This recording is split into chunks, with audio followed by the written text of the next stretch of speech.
Salut à toutes, salut à tous, on se retrouve pour un nouveau talk show en direct sur le plateau du Phocéen entre deux classiques. Ça nous est quasiment jamais arrivé d'avoir des émissions en avant-match et en après-match de Paris Saint-Germain. On va voir tout de suite le sommaire de cette émission. Vous vous en doutez, évidemment, on parlera beaucoup de l'OM et du PSG où il y aura la revanche mercredi. Dimitri Payet vous a-t-il enfin satisfait dans un grand match? En tout cas, l'a-t-on vu plus que d'habitude? La Coupe de France, donc on le disait, Paris Saint-Germain, Marseille. Et puis une petite respiration avec Alessandrini qui a parlé de Bielsa. Voilà, comme par hasard. On va voir ce qu'il a rajouté. On en parlera en fin d'émission, juste avant les questions-réponses. Questions-réponses. Hashtag LiveTalk, vous en avez l'habitude. Facebook, Twitter, le forum, c'est vous aussi qui faites cette émission et qui l'animez avec vos excellentes questions tous les lundis et tous les jeudis. C'est un plaisir d'accueillir ce soir René Malville. Comment ça va, mon René? Comment ça va, le très rare René Malville. Se fait discret. Ouais, ça c'est pas ma faute. À côté toutes les semaines, si vous voulez. À côté de toi, Fawzi Djedou Benabarbe, aujourd'hui. Ouais, excellent. Benabouk, même plutôt. Merci. Comment ça va, Fawzi? Je suis un peu plus content que René, mais bon. Il est content, ça va, c'est bon. 3-0 quand même. On en parlera. Un petit loop de Niro quand même. Ouais, de Niro. Graphique de Niro, c'est pas mal. En face de vous, messieurs, les habitués, Romain Canuti, Maxence Volpe. Bonsoir, messieurs, consultant Maxence et Romain Canuti, chef service. Chef service. Comment ça va? Vous en avez l'habitude maintenant des défaites au parc? Max, tu les digères, ça y est? Non, moi je suis comme René, je les digère pas. Bon, mais on rentre dans le vif du sujet avec toi, Max. Est-ce qu'on pouvait faire mieux? Parce qu'on a vu Paris quand même largement même au-dessus de l'OM sur ce match. Est-ce que tu penses qu'on pouvait faire mieux dans ce match? C'est difficile à dire. Normalement, on peut toujours faire mieux. À partir du moment où tu perds 3-0, c'est compliqué de se dire que tu pouvais pas faire mieux. Parce que sinon, ça voudrait dire que vraiment, y a un écart incroyable entre les deux équipes. Après, moi, ce qui m'embête, c'est que on a bien vu qu'au match aller, si on allait les chercher, ça pouvait marcher. Mais bon, tu es à domicile, tu as le public qui pousse derrière. À chaque contact, tu sens qu'il y a la grinta derrière. Là, tu as essayé un peu un début de match et on a beau à chaque fois m'expliquer que Paris est nettement supérieur. Moi, je vois que le match il change d'une physionomie parce que quand sur leur première occasion, tu leur donnes le premier but, ben voilà quoi. Tiens, on va regarder avec toi justement. Tu vas nous regarde la parole, Max. Tu vas nous commenter un peu les buts et les erreurs évidemment de la défense olympienne. La première, elle est évidente, c'est celle d'Amavi. Ouais, ben voilà. Ben après, il y a Amavi qui fait cette erreur. Tu as Rolando qui se fait effacer et puis un but au premier poteau. Là, il y a rien de bon dans ce but, quoi. Deuxième but, oui, Romain, vas-y. Deuxième but.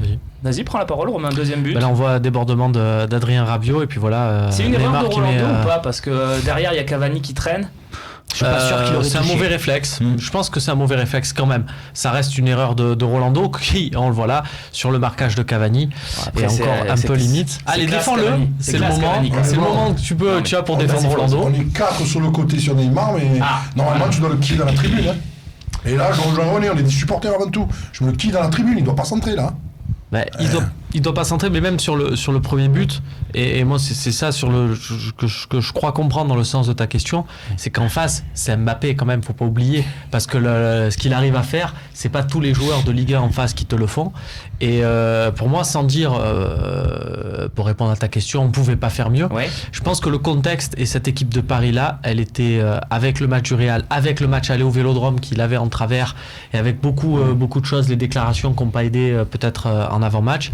Ils avaient la volonté, quoi qu'il arrive, de frapper fort. On aurait été meilleurs, ils auraient, eux, été encore meilleurs pour qu'il y ait cet écart. C'est le sentiment que j'ai. René, t'es d'accord avec tout ce qui vient d'être dit par Max et Romain? T'as le droit de ne pas être d'accord. J'ai posé la question, est-ce qu'on pouvait faire mieux? Ouais. Et bien tu répondais, on ne pouvait pas faire plus mal. Ah oui, d'accord. Je te le garantis, j'ai encore là ce match, il ne va pas me passer de sitôt. Je ne supporte pas la façon dont l'Olympique de Marseille a abordé ce match. Pourquoi? Parce qu'on les a regardés jouer. Pas aborder, René, tu peux pas dire aborder, parce que sur le premier quart d'heure, tu vas quand même les chercher. Tu as cette faute sur Chauvin, sur Neymar. Tu vas me dire que je suis trop regardé. C'est le résultat à la fin que je vois. On a été ridiculisés 3-0. Voilà. Il y a des joueurs qui n'ont pas été au niveau qu'on attend dans des grands matchs. Parce que vous savez, on ne va pas commencer à attaquer les gens. On a été lamentable hier soir. Et je n'ai pas encore ingurgité. Et voilà. Je te le dis, j'ai pas encore ingurgité. Et je crois pas que je vais l'ingurgiter comme ça. Très bien. Parce que moi, j'aurais préféré gagner hier. Et je vais me battre les couilles, moi, de perdre mercredi prochain pour la Coupe de France. Moi, ce que je veux, c'est le podium. Tout le monde le sait. Est-ce qu'une qualification mercredi te le fera mieux digérer quand même, cette défaite? Non. Ça, non. Non. Mais non. Moi, je veux le podium. Mais on y est sur le podium. Non, on n'y est pas. Oui, Sur la on y cave, est. Lyon. Mais on est qu'au mois de février, hein, papa. Bon, on va voir. On parlera du podium tout à l'heure. Et hier, qu'on avait beaucoup à jouer, on aurait pu. Putain, tu n'as rien à perdre. T'aimes pas les couilles, les supporters. Moi, ça me dit, quand on me dit, on a joué à l'extérieur, moi, je crois, si c'est pas sous Bop, qu'on gagnait tout le match à l'extérieur et qu'on gagnait jamais chez nous, c'est. Non, c'était avec Mitchell. Ah, Avec Michel, peut-être. Oui, c'était Alors, Michel. quand on me dit le public, il fait beaucoup, il fait rien du tout. Voilà. Et moi, je suis olympique de Marseille, je suis un joueur confirmé, je rentre à Paris. C'est pas dans un stade où il faut mettre les paroles des chansons sur le grand écran pour que les supporters les chantent et qui va me faire peur. Okay. Rentre dedans! Ok, on a un René très en colère aujourd'hui, Fauzi. Sur ce match, est-ce que l'OM pouvait faire mieux? Même question que pour tes collègues.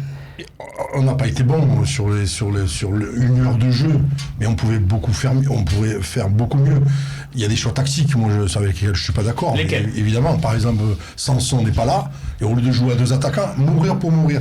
Rami a dit un truc très intéressant hier après le match. Il dit, vous avez vu, cette fois on a joué et on a perdu 3-0. On a joué, on n'a pas mis l'autobus devant le machin, la surface, et on a machin. Mais tant qu'à faire, jouer avec 2 attaquants. Il y a Germain, il y a un joueur d'appel et de déplacement qui s'appelle Quinton Inji. Bon, voilà. On ne s'attendait pas à voir disparaître du match Thauvin et avoir un Payet aussi mauvais.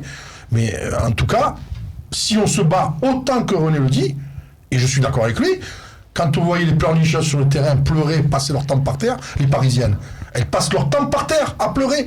Alors si on l'aura dedans, ça finit comment? C'est aussi ce que nous demande Carbone 14. Que penser du vice des pleureuses parisiennes qui tombent au moindre contact? Ont-ils vraiment besoin de ça? Avant de répondre, je vous propose d'écouter Jordan Amavi, qui s'est arrêté au micro d'RMC dans la très grande zone mixte où il y avait plus de 40 à 50 caméras. Hier soir, c'était la folie dans les coulisses. Il y avait du pourtant Parc de des très Princes. belles images sur le fossé. C'est vrai. Et voilà. Donc Jordan Amavi qui s'est arrêté au micro d'RMC et qui a lâché une belle déclaration, vous allez le voir, sur Neymar. Neymar, on le rappelle, sorti blessé quand même de ce match. Se blessé tout seul. Ben, on joue normalement, mais après, s'il cherche, vous voyez, je sais pas, moi c'est ce que j'ai vu du terrain. Il attend qu'on le presse, il lâche la balle au dernier moment. Il s'attend à quoi, je sais pas, moi après je pense qu'il cherche un petit peu.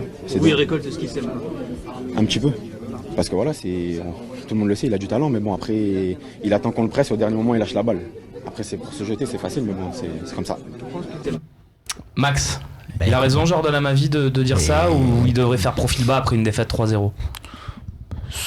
Sur son discours à lui, à la limite, je m'en fous un peu, il dit un peu ce qu'il veut.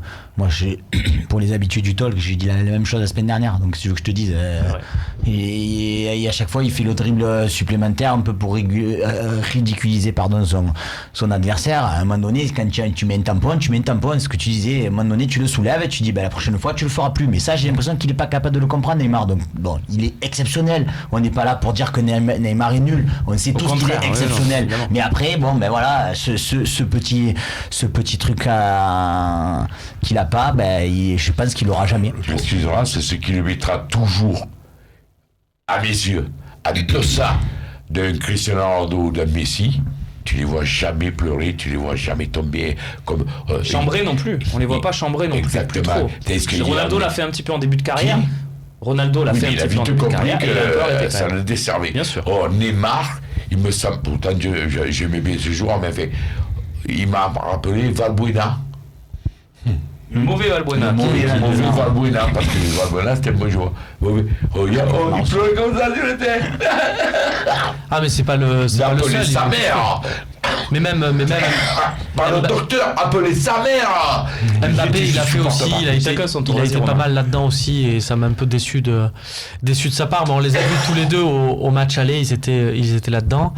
Ah tiens, c'est une observation intéressante là de Sam 199. Je la lis en direct. Hein, bien sûr. Je m'interromps. La priorité, c'est le talk. C'est aussi les gens qui regardent. Je ne comprends pas pourquoi. Je comprends pas les commentaires des invités. Regardez les stats. On a fait jeu égal, nous dit-il.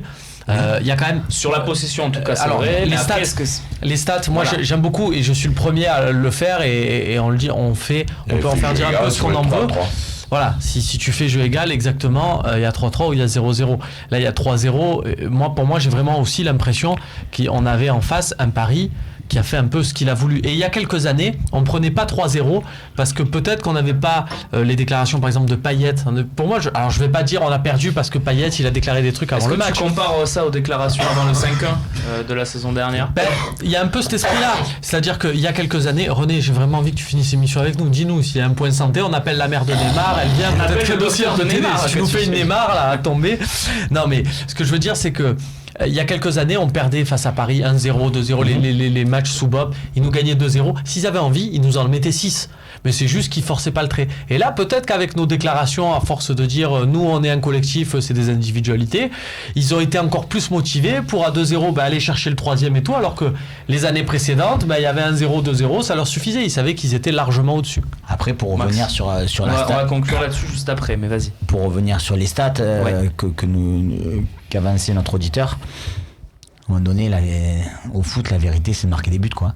Je veux dire, c'est bien beau de garder le ballon, c'est bien beau mais après, eux, ils ont des occasions, ils plantent, et toi, t'es pas assez tueur. Voilà. Alors après, je rejoins Romain, mais bon, c'est toujours pareil, c'est du foot fiction, on peut jamais savoir. Parce que, effectivement, on peut se dire qu'eux, ils auraient pu marquer quand ils voulaient, mais tu peux aussi te dire que s'ils avaient pas planté d'entrée, et que toi, tu marques à 1-0, tu peux les faire douter. Enfin, voilà, tout est imaginable, quoi. Non, mais en plus, pour clôture-nous ce débat. Ce que disait Romain, les déclarations de Payet, quand tu te sens assez construit pour faire ce genre de déclaration, prouver sur le terrain que tu as même de... Alors, on va en parler de Payet. Donc, voilà. Garde des forces, René. Je vous propose de passer tout de suite, pas à l'avant-match, mais on va se poser une question sur le scénario cruel donc, de ce dimanche. Est-ce que ça peut nous aider pour mercredi? On va développer ça.